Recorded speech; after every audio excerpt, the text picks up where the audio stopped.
పరిశుద్ధ నామంకి స్తోత్రములు. మనము ప్రకటన 2:7లో చూచినట్లయితే, చెవిగలవాడు ఆత్మ సంగములతో చెప్పుచున్న మాట వినుగాక.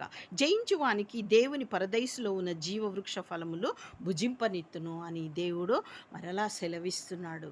మరలా మనకు ఒక ఛాన్స్ ఇస్తున్నాడు. ఎందుకు అనంటే, ఇది మరలా ఛాన్స్ ఎందుకు అని అంటామంటే, దేవుడు మరి ఏదెను తోటలో ఆదాము అవ్వకు ఇచ్చినటువంటి ఛాన్స్ని నరుడు పోగొట్టుకున్నాడు. కాబట్టి మరలా దేవుడు మరి సంఘాలలో ఇప్పుడు ఉన్నటువంటి ప్రతి సంఘంలో ఉన్న విశ్వాసికి దేవుడు ఇది ఇస్తున్నాడు. మరి ఆదికాండం 2:17లో దేవుడు ఇచ్చినటువంటి ఆజ్ఞను, అయితే మంచి చెడ్డల తెలివినిచ్చు వృక్ష ఫలమును తినకూడదు, నీవు వాటిని తినుదినమున నిశ్చయంగా చచ్చెదవని నరునికి ఆజ్ఞాపించను.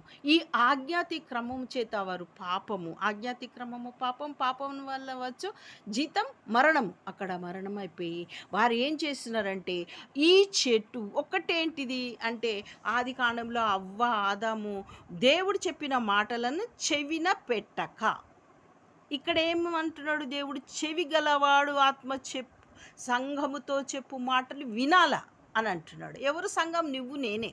ఇక్కడ ఆదాము అవ్వ వినలేదు, సాతాను మాటను జయించలేకపోయినారు. అది శోధించినప్పుడు దాన్ని జయించలేకపోయినారు. కాబట్టి ఇక్కడ ఆదికాండము 3:14లో దేవుడు ఏం చేసిండంటే, అప్పుడు ఆయన ఆదామును వెళ్ళగొట్టి ఏదెను తోటకు తూర్పు దిక్కున కెరూబులను జీవవృక్షమునకు పోవు మార్గమును కాచుటకు ఇటు అటు తిరుగుచున్న ఖడ్గజ్వాలలను నిలబెట్టిండు. ఎందుకు అనంటే, నీవు జయించలేకపోయినావు.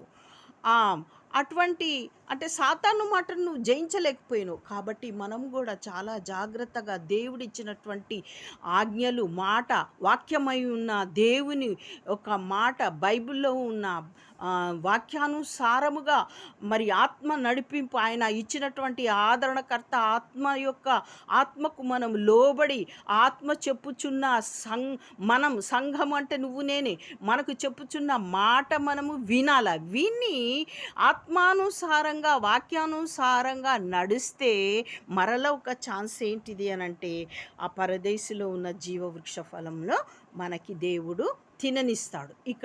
ఇక్కడ ఎందుకు వారిని తిననీయలేదు అంటే, వాళ్ళు జయించలేకపోయినారు.